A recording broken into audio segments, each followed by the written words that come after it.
As Van Wilder once said, worry is like a rocking chair. It gives you something to do, but never gets you anywhere.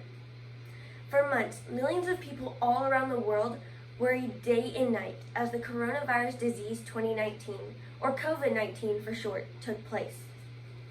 Now sadly, the virus is still in America today. And myself and everyone included can confirm that it has had some pretty big changes on our lives. In this speech, I will discuss the timeline of when the coronavirus came to the United States and how it has now affected our education, businesses, and everyday lives. Let's begin by discussing the timeline of when the virus came to the U.S. The virus originated in Wuhan, China, and has now quickly spread to the rest of the world. Expert Michelle Halshew says that the first case in the U.S. was confirmed on January 20th, 2020. It was transferred to the U.S. by a man that was traveling back from Wuhan from visiting his family. Now, during this time that this was all going on, the country did not know the extent of the virus and how it would be affecting the rest of the year.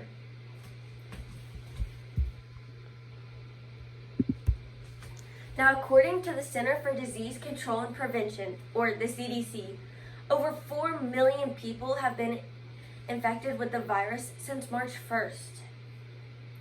Now, due to these increasing positive cases, schools had to be shut down for the rest of the year to prevent the spread of the virus.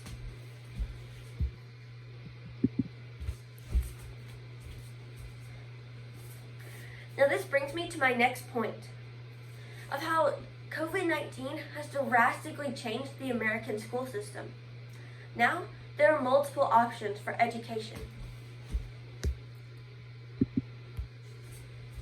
The first option we'll explore is virtual learning. Virtual is a fully technology-based system, and the child is at home and their teacher teaches over the computer, so there is minimum contact. We'll next talk about an A-B schedule for schools. This is where half the children go to school in in-person classes one week, and during the same week, the other half of the children are doing virtual learning at home. And then the next week, it is vice versa. Now, there's always traditional in-person classes. Now, this is allowed with new guidelines and rules. Some, for example, are requiring masks in every indoor building, no assemblies to prevent large gatherings, and maximum sanitizing for the schools.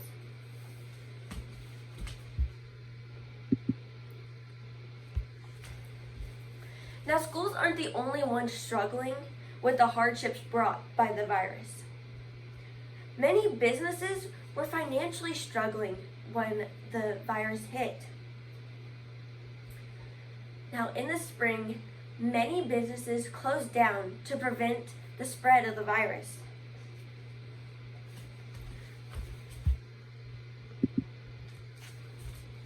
According to the National Academy of Sciences study, 43% of businesses closed down.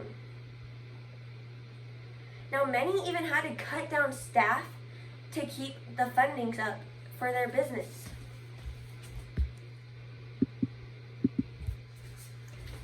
This includes having to furlough employees. To furlough means to lay off temporarily. Now, employers would do this when they felt it was unsafe or they didn't have the funds to keep the employee.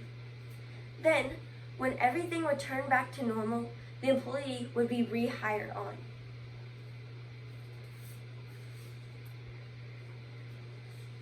Now, many changes have been brought to the general lives of the American people.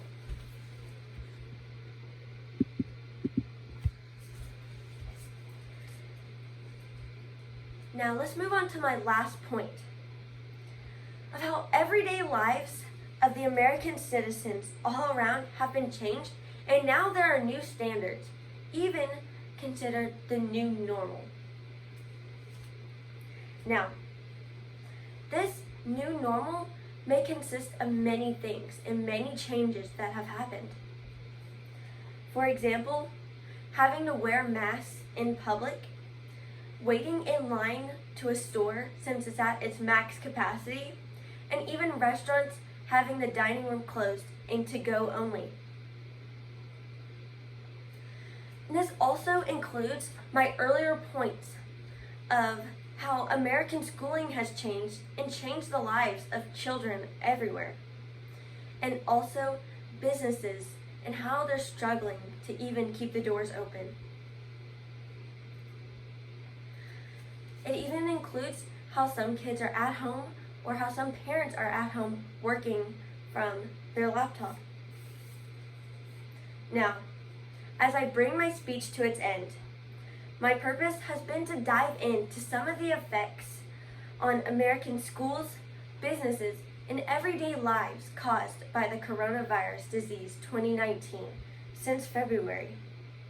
Now, I have to ask, have you been worrying day and night like those of the millions of people around the world? Thank you.